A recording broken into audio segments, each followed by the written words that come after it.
Oil, arms, and deception. Britain's role in the Biafran War. My dear listeners, here is another interesting news coming to your listening ears today. Kindly please ensure you like, subscribe to this channel, and share. This opinion is written by Innocent Obiora, who wrote from New Jersey.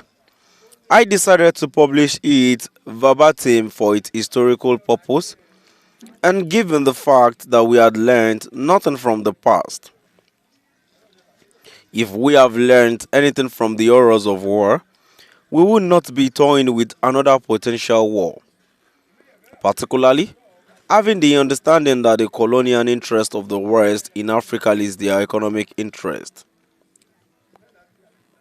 It is in their post-colonial interest that Africa is at war, because a stable post-independent Africa would deny them access in our rich natural resources of the continent, which they badly need to keep their economy alive. You wonder why Nigeria is having undeclared war in the northeast, northwest, and north central Nigeria, while the entire Sahel is at war with jihadists.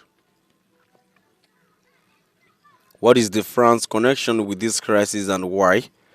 The neo-colonial mindset of the West is not about civilizing Africa but about looting Africa's natural mineral resources.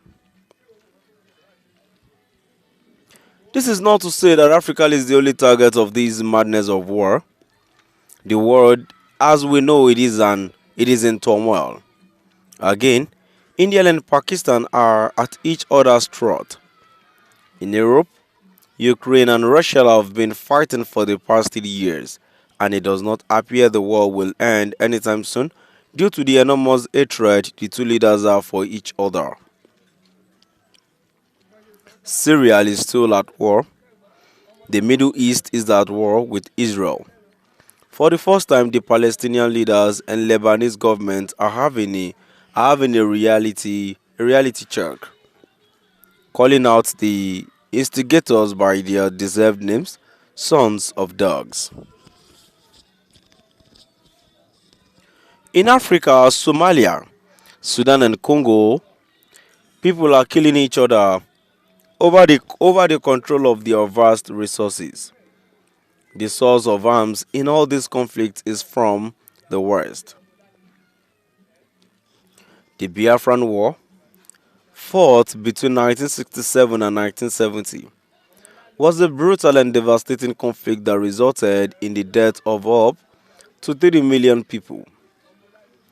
It remains Africa's most ruthless war. The war was sparked by the southeastern region of Nigeria, predominantly inhabited by the Igbo people, declaring independence as the Republic of Biafra.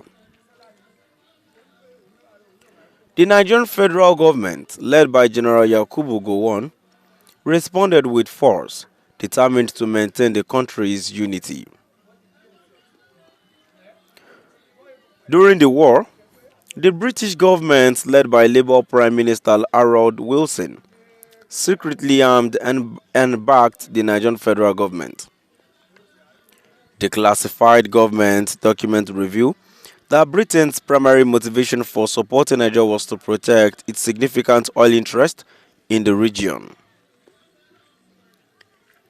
Shell BP, a joint company partly owned by the British government, had substantial investment in Nigeria, particularly in the eastern region, which was rich in oil.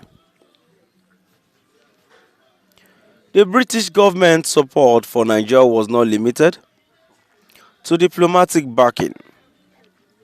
Britain supplied large quantities of arms to Nigeria, including millions of rounds of ammunition, hundreds of machine guns and grenades, thousands of mortar and artillery bombs, aircraft, and armored personnel carriers. These supplies were massively stepped up while Wilson was telling Parliament that Britain was supplying arms to Nigeria at the same level as before.